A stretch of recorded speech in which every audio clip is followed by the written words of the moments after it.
umukobwa kuko yari imfubyi abaye imfubyi afite imyaka 5 mudamu wanjye arababara kubitwa n'ubuzima imiryango iramwanga avuye gusenga Imana amubwira ngo nzaguha umugabo aza umukozi wanjye azana gutwara mu modoka bare ubuzima buri mu bakamutuka umunsi umwe aza ari mu mwuka ari kumwe n'abandi bakobwa ati kandi Imana kuko izampuye umugabo izankora ubukwe umukobwa umwe aramubwira ngo shanta ntituvuye gusenga ati Imana nizadutabara atari kowe nukora ubukwe ngo ni nk'ikimasa kizabacabyaye urumva umuntu bavanye gusenga Imana yamubwiye ngo areba imibereho y'umugore wanjye abonaga yarakubiswe ukameze mbese ni akavuga tuyu arangije umva ijambo yamubwiye buzuye umwuka Imana yamubwiye ngo nzagutabara nzaguha umugabo ari mu ruganda ndi kumucura donc arangije amubwira tumva shanta nukuri Imana itanga ubukwe ariko we nukora ubukwe ni nk'ikimasa cabyaye.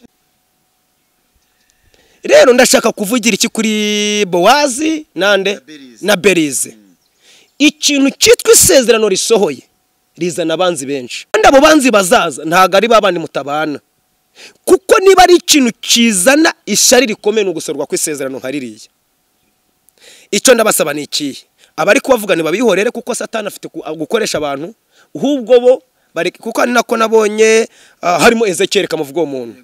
Ngo yaba tutariko bigura kugutanga gusabana imbabazi unarakubwiye ko ntakunda kuvuga ku bantu no kuza kugira gute ariko kankavuga kakana impamvu hari naho umugore yanze yavuze ati nge sindamuha imbabazi ni iyihe mpamvu kanze nyikubwire impamvu kira kintu cyagize uburemere cyo kuba Ezekiel yavuze rira jambo ryavuzwe n'umuntu witira akari umukozi w'Imana iyo kivugwa n'umuntu udasenga nta nubwo Belyze na Boaze babyubakagaho cyane kandi ibi birakoraga byo gusenga Yesu birakoraga ibi babakinisha ibi birakoraga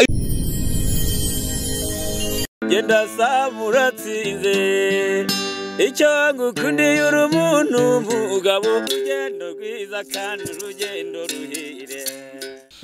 Reka nizere ko mumeze neza cyane bakunze burugendo rwa TV Imana ikomeze kuba umugisha cyane aho mwereriye hose mu Rwanda cyangwa se hanze y'u Rwanda. Njye nitwa Sam Gakire ndi kumwe na Jerry turi mu rugendo aho rero hose uri kureba iki kiganiro nimba kandi bitameze neza ibihurimo reka dusenge twizera Imana kariyo igomba guhindura ibintu ikabigira neza wenda ejo ukazaba uri mu mashimwe ibintu bimeze neza cyane. Uyu munsi nongeye guhura na Profete Sekazuba Foromo. Yesu ashimwe Sekazuba. Yesu ahimbazwe Gakire. Umeze neza cyane. Meze neza ndashima Imana. Mu bantu baje kuri social media utarigeze wijandika cyangwa nuko utabi Kigali. Aya nta Satani atari Satani uri Kigali no mu cyaro arimo kuko ntago abantu bijandika arabi Kigali gusa no mu cyaro hari abantu bijandika. Kuko twagiye tugira nakunze kubibona impamvu mbivuze mu biganiro twagiye dukora byibuza bavuga ko uri umwe mu bantu batari gusa nubwo urugendo ruba rugikomeje ariko byibuza mu gihe umaze kuri social media ntago uragaragara mu guterana amagambo tutiko mu biki. Urakoze cyane urugendo racyari rurerure nko kubivuze kandi umuntu yivuga ubutwara rukarangije urugendo.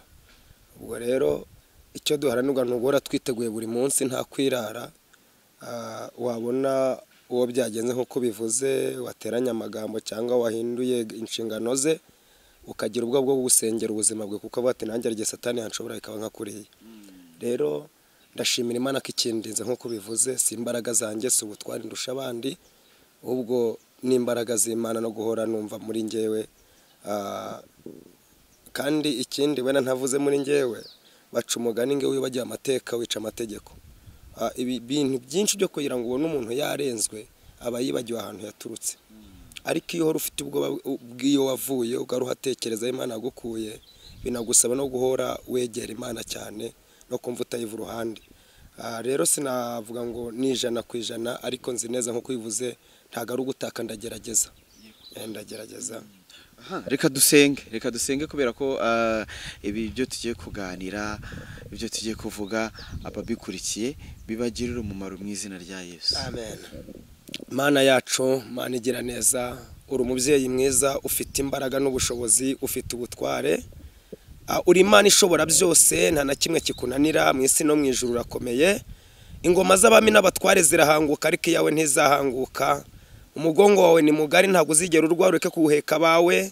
tugushimiye ko uyu munsi wongeye kudutoranya kugira ngo twicare hano kuri urugendo online ndetse imbere y'abarukunda n'imbere y'abarukurikira kugira ngo tubashe kubagezaho ibyo duhaye. Ngaho dukoreshe haba Gakire, haba uri kuri kamera, haba nanjye umutumirwa, twese tuyoborwe n'umwuka wera. Imbaraga z'Imana zibe kuri twe kandi utuyobore, ibyo tuvuga ntibisenye imitima ahubwo byubaka imitima. Urakoze ko uri Imana kandi kuratuyobora mu izina rya Yesu Kristo wa Nazareti. Amen. Amen. Umurimo w'Imana urugendo rurakomeje. Umurimo w'Imana urugendo rurakomeje, turakataje. Urakomeje kandi dushobozwa na Kristo duha imbaraga. Yego. Ndabanza kugushimira. Ejo bundi ngira ngo abantu barabibonye, nagiye i Burera nsura Prophet Sekazuba.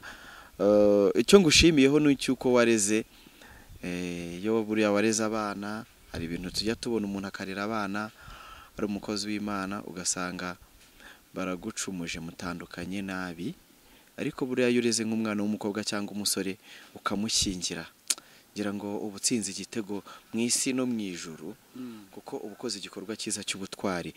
Rero abana babiri wareze, bamwe bari kuvuga ngo umushiki n'umusaza.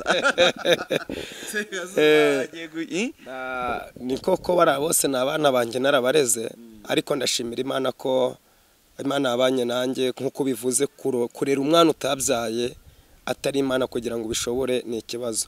Noneho ukabone nkanjye ufite abana ntabyaye bagera mu 8 bagera mu 9, ukabona n'abahandi b'imfubyi ukemera ukabarera, ukababwira ati nimburara muzihangane n'inijya muzemere ko turya. Ukabona umwe muri bo cyangwa babiri muri bo bageze igihe cyo gushaka, bagiye gukora ubukwe. Hari igihe urera umwana akiyandarika ugasanga n'umuntu aragusebeje. Rero ni amashimwe akomeye, ngira ngo warabirebye wageze iwanjye. Ubukwe buzaba ryari? Abantu babe banategura kuzashyigikira Sekazuba. Hari n'ibindi giye kuza kubabwira mu kanya, ariko reka tubanze ubukwe bw'abari abana bawe buri ryari? Itariki ntago twari twazifata, ariko turi kuzishira mu kwa 7 kuri kurangira cyangwa kwa 8 kuri gutangira mwayo mezi ukarabiri. Kuko hari ubundi bukwe bwaje mbere twanga kubyegeranya cyane. Hari ubundi bukwe nabwo dufite mu muryango, kandi kugira ngo ibintu biterwe intambwe y'uko umuryango wicara ukajya inama ukaganira ku byo ugiye gukora, basanze rero dufite ubundi bukwe hafi, tubigezeho kubushira mu kwa 8 cyangwa mu kwa 7 kuri kurangira. No kuzashingira abo bana, kandi ngira ngo warababonye. Uretse wanabonye n'ibindi, uretse bari abana abonye imisozi y'iwacu kuntu ari yahuruye. Narayibonye, ariko ari ikintu cyanshimishije mwabantu mwe. Abantu b'iburera basigaranye umuco nyine mwiza, nimba uko tuba turi i Kigali tutabona biriya bintu. Nabonye abantu bose ndi kuvuga ngo ahubwo nibagiwe gutaha ngusabye kuri biriya bintu byose bazanaga. Nta muntu n'umwe wegeze utaha ubukwe imbokoboko, buri muntu wese yazaga yikoreye akantu. Biriya ni bya bindi wenda uretse n'umuco, ni bya bindi bivuga ngo abantu bazamenyerwa na ku mbuto. Ntago biriya bintu babigukorera muri iriya sosiyete utarabanyemo nabo neza. Buriya hari igituma umuntu akora. Gakire ubushuti bwanjye nawe burazwi, hari icyo wanyakura kubera uko tubanye, nkumva nshizemo imbaraga ndaje. Rero kubona abantu barikoraga ibiseke bakaza, ukabona umugabo nkuriya w'umukire afashe inka y'inzungu nk'irara yiguhaye, utaritwaye neza mu iyo sosiyete, ntago byashoboka. Ni bya bindi rero tuvuga ngo duhere dukiranuka, duhore twumva ko twakwera imbuto mu bantu. Rero ngira ngo warabibonye ibiseke, amakesi y'amafanta, ibiki, abantu baranezerwa, imisozi irurira, abantu baraza rakangari. Ngira ngo warabibonye. None ahantu iwanyu utari n'umwimukira, iwanyu hamwe wakoreye ibyaho utari wakira Yesu, hamwe wabaye mu buzima bakuzi, bazi ubukene bw'iwanyu, bazi umubabaro w'iwanyu, ariko Yesu yaza akabihindura, n'abatari bemera ko mubana bakumva ko mwabana. Ngira ngo Sekazuba wari umujura muri karitsiye, agera aho ahuruza karitsiye n'abakire baraza. Warabibonye? Biriya bintu byaranshimishije. Warabibonye imodoka ubuhamya simbikurure neza nkavuga ni byaye n'ibyabarokore byo gukira mutuna, ariko iyo wageze kuri tele buriya hari ibindi bintu ubona bikakwereka indi sura. Nabonye isura rero y'uburyo ibyo rero byose ubuhamya bwawe bushobora kuba bwaranafashije abantu muhariye, kuko nk'umuntu ushobora kuba wari ukuzi wenda uri umujura, bakaba bagufashe bakujyanye mu baturage ati dore nguyu niwe wibyibi, ejo akakubona umeze neza, akabona imodoka z'abakire zaje zakugannye zije kwishimana nawe, ngira ngo ibyo byose atabona ko muri Yesu byemera.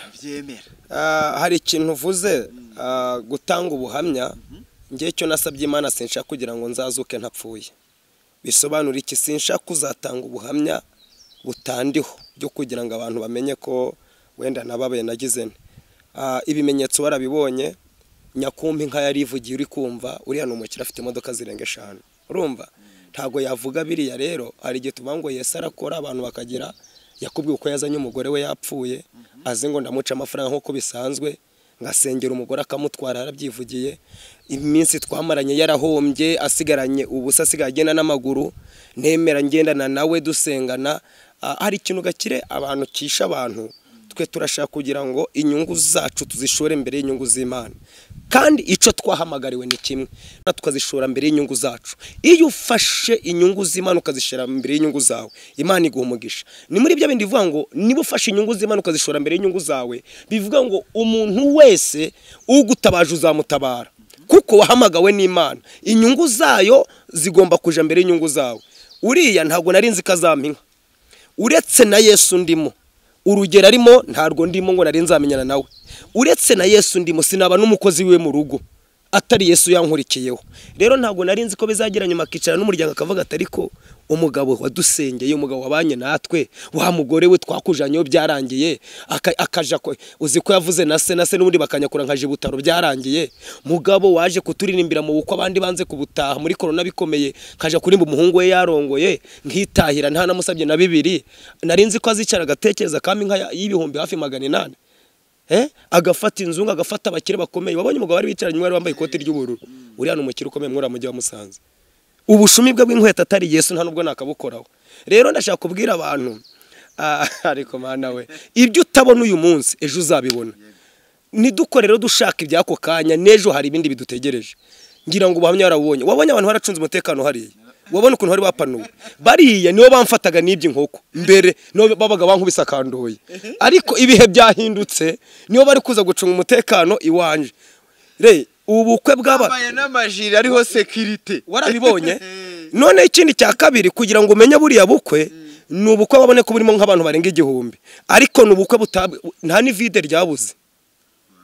Ubona ukuntu bapanuye bakari umuntu ukuntu ararambika intuza. None wonje impamvu narize wabonye garama garaje bariya bapanuwaga niwo bazaga iwacu bakansasura muri yanzu nefite amabata 6. Bavanga ihene ya runaka ribaza iperereza nubwo itari yamenyekana, mufate sekazuba. Ico gihe ntago banyitaga sekazuba, wenda banyitaga gaca. Mugende mufate gaca mumuzane, ibindi pereza turarimenya nyuma. Bariya niwo bamfataga. Rero Yesu ari binakora. No mpamvu buriya wabonye abantu babonye ndize ntago ari umubabaro. Nabonye bariya abantu ndeba ukuntu uriya musozi umeze, mpita nsubiza ubuzima bwanjye hasi. Noneho ndeba ukuntu abantu bankaragiye, naho nakomanga gakera ngiye nko kugama bakaba batanyemerera. Ndavani mwami uri mwiza. Rero abantu nibashaka ibyako kanya, ibyo kubibona gakire twarakubititse. Gakina koreye Imana nambaye ibirenge, nkorereye Imana mburara, ndabivuga abantu barabizi. Nkorereye Imana abantu bakanyima ijambo kandi ndifite kubw'ubukene nari mfite, ariko Imana ikamira ngo ubuzima buzahinduka. Rero abantu nibakorera Imana batareba ku byo bari babyako kanya. Ihirya yako kanya hari ibindi Imana yateguye. Sekazo kubera iki ufite impano z'Imana, ariko ukaba ubwo ndahera kuri uriya mukire wazanye ibyo ari byose ushaka ko yaranazanye n'uriya mugore we urwaye, agasanga no mu rugo iwawe wenda ubuzima butanameze neza, wenda waburaye kubera iki utaca amafaranga. Ubona abandi bantu i Kigali bitarabakijije guca amafaranga bahanuze. Byarabakije nibyo, ariko buri wese afite uko yahamagawe. Ngewe nahamagariwe muri gereza ndi imfungwa, mpamagarwa ntareba ngo ndasenga ngo mbona amafaranga. Nge nahamagawe nshaka kugira ngo Imana izampa ubugingo buhoraho. Noneho kugira ngo mve muri gereza nasinyanye n'Imana amasezerano. Icyambere narayibwiye ngo aheza nahabi nzagukorera, nta nzitwazo nzagira. Niyo mpamvu ikintu mbajije yamuzanye nkiri mu nzu y'ubukode. Icyo kibuke nkiri mu nzu y'ubukode no kubona 10,000 byiriya nzu byari intambara. Yanamuzanye kubona ibiryo wanjye ari intambara. rero icyo nshinzwe ni iki, ni ugukorera Imana, narangiza kuyikorera nayizi icyo nkwiriye, izi ko nkeneye kwambara, izi ko nkeneye kurya, ninabireka. Hari ijambo abahungu batatu bavuze Gakire, ari abantu batakizera Imana bashaka kuyizera bavuga ngo keretse ibikozwe. Hari abahungu batatu nkunda baravuze ngo naho yadukiza cyangwa ntidukize ntabwo tuzigera tuyireka, naho yadukiza. Obita Seduraka na Mishaka na Abedenego babwira Nebukadineza aravuga ngo umva turayizi uko ikora, niyo yaceceka tuzi kivuga. Rero impamvu buri wese afite uko yitoje, afite naho yitoreje, kuba ari abakire nanjye uko mbayeho Gakire ngira ngo iwanjye warahageze. Biriya nta nubwo nigeze mbirota. Felicitation, Imana yanaguhaye etaje. Ni ikintu ibyo ari byo byose umuntu wese ashaka kwibaza, kubera ikira etaje wayubatse muri quartier. Ntuyizane nk'imusanze cyangwa i Kigali. Njyewe ndiho numvira Imana, kandi ari ijambo Imana yabwiye Aburahamu ngo va kwa Sotera uje aho nzakwereka. Asiga ibyaba aragenda.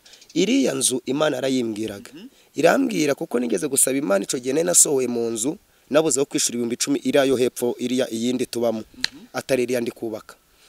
Noneho Imana irambwira ngo kuyu musozi nzawugukura wubatse inzu abantu bazaje bageraho bagahindukije ibikanu, kandi koko mwuriya murenge nuje wese niyo wahagera rwo bwa mbere ntago wahita ukomeza kugenda, urahagaruka manza kwitegereza. Rero ni Imana ambwengi izampa inzu kuriya musozi izatuma abantu bamenya ko ari Imana nakurikiye. Ndashimira Imana rero yabikoze, nubwo itari yuzura ariko warayibonye. Iri kariya gataje ugashiraho kimbere wenda se abantu batagira ngo etaje igeze, ariko ni etaje uko ifite na sikari ijyayo. Nararebye ndavuga nti rero inaha iwacu ahitinze kuvuga ngo twubake LCD, inaha zino nzu z'amabati atukura za mpande nk'ezira za Nyarutarama bazikariho zabanjije. Abakire biwacu bezaga ibire bakuvuga ngo nzubaka LCD, ngiye kubona mbona ama LCD wacu buri wese inzozi nizarizo. None mu kintu nkunda ntago bura nkunda ibintu abantu bamenyereye, ibintu birimo abantu bamenyereye ari benshi ntago mbikunda mu buzima bwanjye. N'umwenda iyo mbonye wambawe n'abantu 10 n'igitambo ntago nkegura. None abantu barabizi n'amakote yawe kuna. Noneho ndavuga nti noneho ndatembera sinzi ukuntu iriya nzu nayibonye, ndabani iyi nzu nzayubaka. None kimenyimenyi nikonoshe nshiro karakantu imbere. Kariya kantu rero kavugishe benshi. Umvishe na gitifu umurenge ko avuze ngo yabera ngo ntabwo arazi ko umurenge harimo etaje. Rero biriya Imana bivugaga turi mu butayu abantu bakagira ngo ntibizaba, ariko reka tubwire n'abadukurikiye bavuzweho n'Imana bababaye. Imana twasenze niyo kwiringirwa, niyo kwizerwa, ifite byose, ihindura ubuzima nk'umurabyo. Kandi icyo abantu batakubonamo Imana ikikubonamo. Yarizi kiyo saha iriya nzu impamvu ntayijanye Musanze suko nashaka guturi Musanze, na hari yubona ndi hariya mpari ncumbikiwe ntago ari aho Imana yansezeranyije. Icyo yambwiye ngo nzamanza ahantu wibye inkoko, ahantu wibye ihene, ahantu mwasuzugurikiye, nzamanza mpaguhera agaciro mpagukura. Urumva agaciro ari agatanzi ubona abantu baza mu buko barenga 1000, uretse n'inka bampaye ngira ngo mukanya wahoze usoma invitation nubundi mfite ubundi bukwe mfite bazampa n'inka kwiyo tariki nubundi bazamba indinka. Ngira ngo reka tubanze dusome ubu bukwe, ngira ngo Imana ni dushoboza ariko tugomba no kuba duhariza dushoboza. Ubu ni ubutumire, ngira ngo invitation mwayibonye, reka manze mbasomere ubutumire. Ubwo ngira ngo ni Bethlehem Miracle Church of Rwanda. Mwene data, umuryango wa Prophet Sekazuba Jean Damascene wishimiye kubatumira umuhango wo kwimikwa ku murimo w'ubushumba mu itorero rya Bethlehem Miracle Church of Rwanda. Uwo muhango ukazabera muri sale ya Richem munsi y'amashuri munsi y'amashuri ya Sunrise tariki ya 17 z'ukwezi kwa gatandatu 2023 saa 3 za mu gitondo. Kwifatanya natwe bizadushimisha. Ubwo telefone nyine ziriho turaza ubwo ndakeka kari za Sekazuba. Ubwo abantu uyu ngira ngo iki ni kimwe mu birori biba bikomeye ku muntu burya cyane, birakomeye kwimikwa ku bushumba, ni ibintu byo kwishimirwa cyane. Kandi dushimira Imana ko isoje isezerano ryayo. isezerano ry'ubushumba warera rihawe ryari? narihawe 2013 ndi muri gereza. Nkiri muri gereza 2013 niho nahawe iryo sezerano. Ndasohoka rikomeza kuvugwa. None urabona nkorera umurimo mu itorangirikani, ngenda cyeka nishobora kuba ari muri angirikani nzahabwa upastori. Noneho rimwe nanashimira n'itorero rimwe igihe kigeze bashaka no kundobanura, ariko ico bita kwimeka abapastori. Ngiye gusenga Imana irambuza, irambwira ngo mwana wanje nakwemere kuza umushumba, ariko ntabwo uza umushumba muri angirikani. Wenda batabyumva abantu bati wabona avuye muri angirikani kubera ko abuze upastori. Oya, ni incuro ebyiri byageragejwe barabiza abantu, bura tuvuga ibintu bizwi. Kandi ikindi cya kabiri ntabwo nshaka ubushumba kubera ko nkeneye ibyubahiro. Meze mfite icyubahiro Imana yampaye, kandi nge sindwanira icyubahiro, ahubwo nyiri icyubahiro n'ugikwiriye. Rero nacatswe n'amatorero menshi. Itorero Restoration riri hariya i Burera, ndabivuga ku mugaragaro, ryaje Burera ringe urizanye. Pastor Matabaro uri hagarari mu ntara y'Amajyaruguru ansukaho amavuta, abantu barabyibuka, bateranye. Insenzi Imana irambwira ngo igihe cyo kuba umushumba ntabwo cari cagera. Uwari uwungirije muri ministeri mfite ari Burera, wari ushinzwemo isuku mu cyumba cy'amasengesho nari mfite, abari ufata umwanya wene umushumba w'itorero Restoration mu karere ka Burera. Rero ndashaka kuvuga iki, abantu reka twumvire Imana, tureke Imana ituyobore.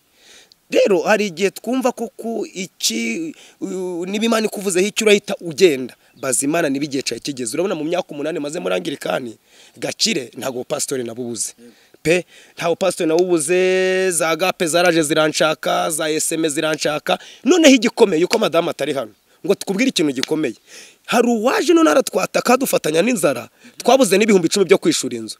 Aravuga ati urababara ute, vayo tuguha inzu, tugugira umupasteri, wowe n'umugore muzana umugore tubigisha mutubwire ko biremerwa. Dusenze Imana yo mu ijuru iranga. No, igihe cyanyu ni cyari muhondagurwe, mutegereze isezerano risohore. Iri toro rigiye kunsengera nararisengeye gihe kirekire. Iyi Kigali nabwirije mu macaci menshi nkunda cyane, ariko nsenze byemerwa ko umushumba w'iri torero ari wo wansengera. Mfite abashumba bakomeye hanze y'igihugu cy'u Rwanda, b'inshuti benshi uzababona banazaza benshi cyane. Na hamwe navugiye akantu ka foromo, umwe ufite n'amaradiyo n'amateleviziyo mu mujyi wa Makuru azaba hari, sibyo? Mfite baraba poso ngarambe n'inshuti zanjye hari Bujumbura, sibyo? Mfite abatanzania uzababona, abashumba bakomeye bazaba hari, bazaba mu mujyi wa Mwanza. Rero ndashaka kuvuga ngo Imana yabwiye Aburahamu ngo va haguruka uve kwa Sotera muri ora bakarudayi. Arahaguruka asiga bene nyina. Kwa mva rero muri angirikani si ikibazo, ahubwo ngewe sekazuba angirikani yamenye Imana yarampamagaye. Nge numvira Imana kurusha abantu. Imana ivuze ngo ibi ni bibe. Gaki dufite abahungu biwacu benshi bari hano Kigali, nko kwibuza Kigali iraryoshe n'umujyi mwiza, ariko kuba Kigali nanjye ntayirimo si uko nashaka kuyibamo pe. Nanjye Imana yamfasha nkaba no mu nzu 2020 nkayishobora kandi kuyishyura, ariko Kigali narayiseze. Ariko mbaza Imana ngende muri Kigali, Imana wapi? Abahungu barambwiba umva bamwe bikwitika amaposta mbabaye mvuye kuvuga ubutumwa naho ndagwe no kubona birari intambara, bakanyereka mposta ukuntu muri Kigali bari kuvuga Imana babaye abasitari, babakanyereka nasenga ntari komara. Imana ati woya gumaha nzamanza nicira igini kuyu musozi wa Burera, umva ndimene ati kuko uramutse ujye ukajya muri Kigali ukagaruka wambaga koboyi keza, bagira ngo uracari gacura ciba. Guma hani wanyu nkwambi kutibye inkoko, nkwambi kutibye ihene, ari nje uvugira aha wasuzuguriye aho bagukubitiye akandoyi. Manzi izina ryawe ndyubake nta kibazo. Ngira ngo wageze wanje kabisa, igeze wanje pe, wageze wanje. Ureba abana babi wanje warababonye, ntago wakwishira abana bataraba b'imfugi bagira kwicenda niki. Mukanya nakwereka n'ikindi cyemezo, ntago leta yaguye iki cyemezo itamaje gukubona ko uri intwari mu gihugu, singiki cyemezo cyishimwe. Repubulika y'u Rwanda, intara y'Amajyaruguru, akarere ka Burera, umurenge wa Rugarama. Icyemezo cyishimwe, umuyobozi w'umurenge wa Rugarama burashimira Prophet Sekazuba Jean Damascene ku mikoranire myiza afitanye n'umurenge wa Rugarama mu bikorwa bikurikira: yoboye amacumbi, kwita ku barwayi batishoboye, ibikorwa by'isanamitima mu baturage. Imana imwongerera umugisha. Bikorewe mu Rugarama kwa 21 z'ukwezi kwa mbere 2023. Ndayisaba Egide umunyamabanga nshingwabikorwa w'umurenge wa Rugarama. None kanze ndagurugero ku iki cyangombwa. Ubundi raporo inama ya joke ya buri gitondo yararemaga ikavuga ngo ninde wibye, bati ni Sekazuba. Ninde wakubise abagore, ni Sekazuba. Ninde bafatiye mu nzu yapfu yagiye gusambana, ni Sekazuba. Yemwe mushakishe dore bibye, ariko nitwe twamenya bagize mu manze mukore pereza kuri Sekazuba. Mateka arahindutse, batumufatanya bikorwa w'akarere, ni Sekazuba. Ni bya bini nkubwira rero ngice abantu batakubona Imana ikikubona. Hari ubundi buzima. Rero kuba nabo umushumba sinabibuze, wenda twe turi kuri titre y'ubushumba sinabibuze. Abanyakenya batwibuke Nairobi, ndi Nairobi nshaka kwimikwa Imana ikambuza, ni naho nanategekwe kubatirizwa mu mazi menshi. Ico gihe ndi hamwe n'abashumba batanu, umwe bita Mangereti n'abandi bashumba b'icyo bimitswe kubw'ubushumba. Ndi kubati nanjye rero ndimikwa. Imana irambwira ngo igihe ngo uzimikirwa mu Rwanda isi yose, ko nanubwo nakageze kuri social media, uzimikirwa mu gihugu cawe, niho uzimikirwa muri karitsiye y'iwanyu, uwimikirwaho isi yose kureba. Naho nuramuka wimikiwe hano, niba baranakwambika urukoba bakagera iwanyu bazavangwa rutorwe ku musozi, uzimikirwa iwanyu, bameya bahari, abagitifu bahari, abashumba bakomeye bahari. Yewe ngo warabatumiye bose. Narabatumiye n'abareka, ingabo na polisi bahari. Uriya mudamu hari uri guseka, ni benshi bazaba bahari. Urumva rero Imana yamaje kumpa amaboko, imaza kumpa inshuti. Niyo mpamvu rero igihe kigeze, igihe kirageze, muzantahira ubukwe gakire muri inshuti zanjye, mu ntwere mu kubaka gutangira umurimo w'itorero ni ibintu bigora, kuko ngewe abantu barankoresha iyo bari kuvuna. Umuryango mugari w'abantu bo mu rugendo barabyumva ko tugomba kugushyigikira. Mugomba kunshigikira, kuko niba ndi umuntu ufasha abantu mu kuvuna ndabizi, nzi ukuntu bitangiza umurimo. Abantu barankoresha n'iri torero ry'Acyangirikani, ahantu ribyaje itorero ninje boherezayo, genda uje kuvuna, nkagenda nkafasha umwe bashizeyo. Niba ari impano Imana yampaye nashatse kwirata, ni impano yo kuvuna no kwigisha nkuko banabyanditse hano. Ikindi cya kabiri, sinzi ntago nje kwiyamamaza, kuko namamaza Yesu nakabikora, niyo niyamamaza n'isibo ntiyanyemeraga. Ndashimira Yesu wanyamamaje nkaba niciye ku rugendo norayine. Ku bwanjye n'isibo yiwacu ntago yanyemeraga, ariko nshimira umwami w'abami. Rero niyo mpamvu ngushimira wavuze ngo bukwara bubonye ngo bampaye nk'ejo bundi, ndetse iyo tariki yo kwimikwa nzongera mpabwe inka n'umunyakenya uzava Nairobi, umubyeyi mwiza n'umurundi aba Nairobi kubw'ibikorwa akora. Ariko yaravuze ati mbonye baguhaye inka, ati mu kwimikwa kwawe nzaguhinda. Abikuye Imana avugaga abantu bakavanga umuntu utaroroye n'imbeba ya kizungu azabitunga he. Byatangiye inka zibaye ebyiri, zo za bitanu niko bita. Kandi ibi birakoraga byo gusenga Yesu, birakoraga ibi babakinisha, ibi birakoraga. Abantu bundi ntinya bambere, mureke mbabwire, umuntu wa mbere ntinya nzanirinda ni umuntu usenga Imana na yubaha. Uwo niwe wa mbere uzamutinye, wahura nawe yambaye ibirenge, wahura nawe bamwirukanye mu nzu, ukumva asenga Imana aranayubaha. Uwo muntu uzamwitondere, mw'uwo mwaka mushobora guhura mu wundi mwaka ntumumenye. Uwo niyo muntu wa mbere ntinya kandi nanubaha. Kaze nkubwira undi muntu wa kabiri ntinya, babiri gusa. Umuntu ubona yicaye ku ntebe y'ishuri, yaba yambaye umwenda umwe afura nijoro akicara ku ntebe y'ishuri, akaba ashoboye gufata ikaramu akandika, ukabona ari kwiga, uwo muntu nawe uzagira ute, uzamutinya. Ubwo ni abantu babiri nubaha ntinya. Umuntu wicaye ku ishuri, narabibonye abana bavukira mu rugo rw'urufunguza, ubu bakomeye kubera ishuri. Umuntu asenga iwabo barapfuye, byararangiye, no kubona indyo kurya byararangiye. Wahura no kabona atwaye imodoka, bati yabikuye ngo ni mu masengesho. Wahura n'undi atwaye veta, ati yabikuye, ati ni wa mwana ko kawigaga babuze na minerivari, ubu ni meya. Urumva abo bantu ngerageza kubatinya no kububaha, ayubaha Imana. Mana mwene Diriyane we, uko naba ameze kose uwo muntu nzamwubaha, kuko niheraho. Kanze nihereho. Ubu kera nakubwiye ngo ntari nakizwa nitwaga Gaca, ariko ubu Gaca uri impamagaye, daso zagushaka, daso zarara zigushatse bakakubwira iryo zina umuntu waryise. Rero uzatinya umuntu usenga Imana ayubaha, utinya umuntu uri ku ntebe y'ishuri. Nubwo kubona, kuko nzi umuntu wigaga, nge ndamuzi twabanye, yigaga akaja arafura ishati akayikunkumura mu gitondo agasubira nayo. Ejo bundi mu gihe cyashize niwe wari ushinzwe gutanga amanota mu burere bino by'imihigo. Urumva nari muheruka kera. Noneho meya arahamagaye, aravuga ati mudushakire ibiraho Nyargondo, hari umushitsi dufite mu karere. Yewe Mana, nagiye kubona umushitaje muri kirondi kuruza ngiye kubona mbona wa mugabo yamenye kera ntamuzi aravuga turacanyibuka naho ni wa wundi wafuraga ishati kera acumbitse aho manegeka ni ushinzwe imirimo ni ushinzwe gutanga amanota mu burere by'imihigo rero ndashaka uzatinya umuntu ufite ikaramu yicaye mu ishuri ariko uwambere uzatinya umuntu usenga Imana noneho agaciro karyoha kuba warize unasenga Imana ibyo bintu byo biraryoha cyane rero Imana iduha umugisha kandi kugire neza ntabwo utari wagenda ntabwo uri bugende ntakubajije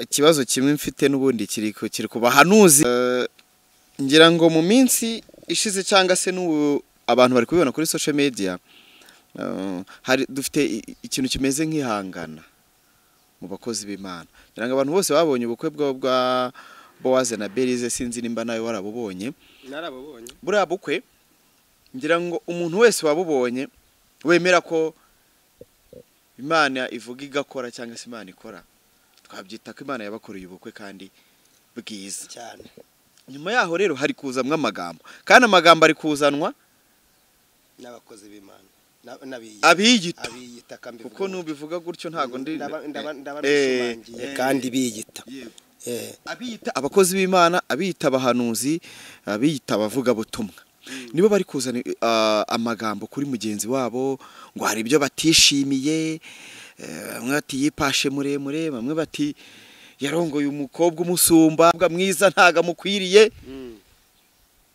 kandi wowe ati buryo umuntu usenga ibyiza byose bibaribye ndaguha urugero madamu wanjye ukurikirana ikiganiro twakoranye ku mpemburo yansuye mu rugo yabwiye Vitali ijambo rikomeye aramubwira ati njye nkiri umukobwa kuko yari imfubyi abaye imfubyi afite imyaka 5 mudamu wanjye arababara kubitwa n'ubuzima imiryango iramwanga avuye gusenga Imana amubwira ngo nzaguha umugabo aza umukozi wanjye azana gutwara mu modoka bare ubuzima buri mu bakamutuka umunsi umwe aza ari mu mwuka ari kumwe n'abandi bakobwa ati kandi Imana kuko izampuye umugabo izankora ubukwe umukobwa umwe aramubwira ngo shanta ntituvuye gusenga ati Imana nizadutabara atari kowe nukora ubukwe ngo ni nk'ikimasa kizabacabyaye urumva umuntu bavanye gusenga Imana yamubwiye ngo areba imibereho y'umugore wanjye abonaga yarakubiswe ukameze mbese ni akavuga tuyu arangije umva ijambo yamubwiye buzuye umwuka Imana yamubwiye ngo nzagutabara nzaguha umugabo ari mu ruganda ndi kumucura donc arangije amubwira tumva shanta nukuri Imana itanga ubukwe ariko we nukora ubukwe ni nk'ikimasa cabyaye rero ndashaka kuvugira iki kuri Boaze na Belyze ikintu cyitwa isezerano risohoye rizana abanzi benshi kandi abo banzi bazaza ntago ari babandi mutabana kuko niba ari ikintu kizana ishari rikomeye no gusorwa kw'isezerano nkaririye icyo ndabasaba ni iki abari kubavugana babihorere kuko Satani afite gukoresha abantu ahubwo bo bari kuko ari nako nabonye harimo Ezekiel kamuvuga umuntu ngo yaba tutse ariko bigira gutanga gusabana imbabazi unarakubwiye ko ntakunda kuvuga ku bantu no kuza kugira gute ariko kankavuga kakana impamvu hari naho umugore yanze yavuze ati nge sindamuha imbabazi ni iyihe mpamvu kanze nyikubwire impamvu kira kintu cyagize uburemere cyo kuba Ezekiel yavuze rira jambo ryavuzwe n'umuntu witira akari umukozi w'Imana iyo kivugwa n'umuntu udasenga nta nubwo Belyze na Boaze babyubakagaho cyane mpamvu kibababaza yuko cyavuzwe n'umukozi w'Imana bazi ndetse b'inshuti zabo avuga ngo sinzi ukuntu babisobanura bikurikiye neza indaya yes kiriya kintu impamvu cyagize uburemere kikagira uburemere bukwemeye uwakivuze n'izina yitirirwa cyangwa nuko ateye rero mvuga iki kandi ikindi cya kabiri nagarutse ku kintu uko nawe yiyemeje akaja kubasaba imbabazi nako nagakunze Satani yakoresha uriya muhungu akabivuga ariko ubu twaragezeho ko asabye imbabazi icyo ndabwira uriya mugore na ruriya rugo bamenye ko Imana bakoreye igitangaza kandi icyo gitangaza Satani ntago agishaka komeza avuga imirimo y'amaboko y'Imana ashaka kubereka ko nubwo Imana bakora ibyiza Satani agomba kubitoba reka mbabwire ikintu gikomeye mbaha impanuro niba banankurikiye barabageni ubundi social media ntibahubakira urugo igihe bagezemo nico kuvuga ngo twamajije ku umugore n'umugabo ese urugendo rwacu rwo kubakana uruhe ese ko badutwera agafuka k'umuceri nigashira tuzaba tumeze duti ese ko hari wadukodesheje ameza atarati y'inzu twiga bafata umwanya wo kwiga ubuzima bwabo batangira urugendo rushya bareka ibya social media aba bavuga babavuge ntibaze no kubasubiza ku mashusho media bafata umwanya bisengera kuko Imana bayisenze kugira ngo izabahuze yabikoze igisigaye hari ibindi bikwiriye byo gusengera ibyo gusengera bibirambika ngo baje guhangana n'abavuga nibasenge kandi bumve bati iri shuri bagiye murarize ni iri shuri ridapfa gusohora nubwo waba wari ufite PhD ishuri ry'urugo cyo mwene Diriane ishuri ry'urugo ntubone umuntu yarusenye ngo uzamuseke ishuri ry'urugo niyo mpamvu mbabwira ngo bagiye muri kaminuza idasanzwe nta muntu yishobora nibareka amagambo bikomereza urugo rwabo biyubakira Imana bakora igitangaza Imana ikora ibyo abantu batakekaga Imana yemeza bari barabasuzuguye ngaho rero nibavuga ngo kuva none Imana akoze ibi niba baterwaga n'abadayimoni 50 baraterwa n'abadayimoni 200 bamenye bati twubatse kandi Imana akoze ikintu Satani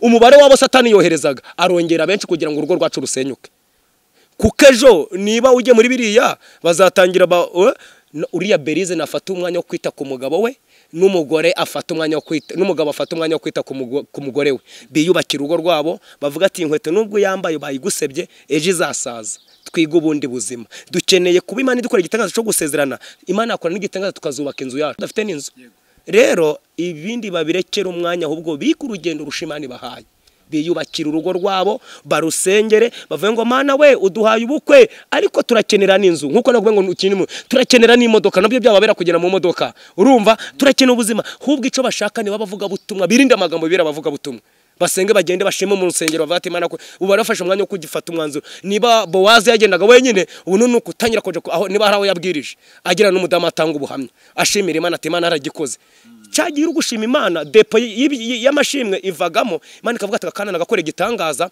kanshimye kanongere ngakore n'inzu akazongera akavuga ati Imana duhaye inzu uko niko Imana iteye n'amagambo nibayirinde gora ngo nibazana amakamera ngo dushinjurane ngo dusabane imbabazi ngo no ibyo baracyara abageni hara ntago hariya ntagaraho kubakira ishusho media ntago yubaka urugo arakoze cyane Profete Sekazo Imana igumugisha cyane ngira ngo ku itariki 17 z'ukwezi kwa gatandatu nejo bundi twebwe nk'urugendo tuzaba duhari ariko n'abandi bantu bose badukurikiye bagushyigikire nimero ye iri hejuru kubifuza kumushyigikira n'abifuza ko bazaba bahari bose Imana igumugisha cyane abadamu y'inyuma zanshigikira ndamona inshuti yanje nawe azanshigikira azamfata amaboko barone batazatuma nkubita ibisate hasi by'amabuye batangira bafata amaboko kandi nawe ugomba kuba umuyoboke ugomba kuba umuyoboke ariko impeta urayambaye cyangwa ari Imana yatuwe ko nzayikwambika injo zavanga ikimana yifatanyirije ndagusezeranyije mu izina rya Yesu Imana yabikoze bari Imana abatirije kugira ngo isezerano ryanjye rimanza risohore ninje ugomba kuzaguhesha umugisha Imana ibaho umugisha rero kudushyigikirana ngombwa nakubwiye ko tuzakira abantu batandukanye tumaje kwandika abantu 49 bazava mu bihugu bitandukanye bakeneye kurya bakeneye amacumbi bakeneye kurya ni byinshi urabizi ngira ngo wabibonye mu gutaye nk'abantu baje buriya warabibonye ariko wabonye ko Imana yashoboje abantu nkanabagaburira bakananywa none tekereza no umuhango wo kwimikwa ni ikintu gikomeye cyane cy'umuryango guhabwa izindi nshingano nzahabwa inka nzagira nti urumva ni ibintu bikomeye rero kandi icyo nzi cyo Imana izabashoboza arega akagasura dufite n'abantu Imana yakoresheje niyo mpamvu tudatsikira kuvuga kuko n'Imana ikubwiye ngo nzakugira neza ntago izakoresha amashami y'ibiti izakoresha abantu nubwo bamwe babireka hari ibihumbi 7 bitari byapfukamira bayari bikunda umurimo uzi ko amasangomba no gushigikirwa n'umuntu utaza no mu rusengero akaba yikunda Sekazo bataja mu rusengero ngiye ugu urugero rumwe nakoze ubukwe nta natanu mfite bantwerereje kuri radio se Musanze ngiye kubona message 3,000 hepfo barandika ngo njewe waguhaye 3,000 ndindaya aya nguhaye nayo naryamaniye n'umugabo barikambwira arambwira atari kurabwirije kuri radio numva nta yandi ndayapangira ndayaguhaye ahubwo ndi mu Kinigi va y'unsengere ibintu byarabaye igitangaza kuri radio kuri se Musanze ariho ndakora uko gusezerana iravuga ati umugabo avuze Imana nubwo ntazi mu rusengero ndindaya nkaba ndayamuhaye ubwo rero ubwo ayo masaha nese njya mu Kinigi hashize kabiri arakizwa ubu n'umudezame mu itorero ryo mu Kinigi rero ntago nshaka basenga umuntu yanakwikunda ataja mu rusengero ariko ufite umutima wo gusapotinga Sekazuba fata amaboko kuriya munsi tuzasoroke nk'intore kandi nzi neza ko Imana ifite abantu bafite umutima wo gufasha cyane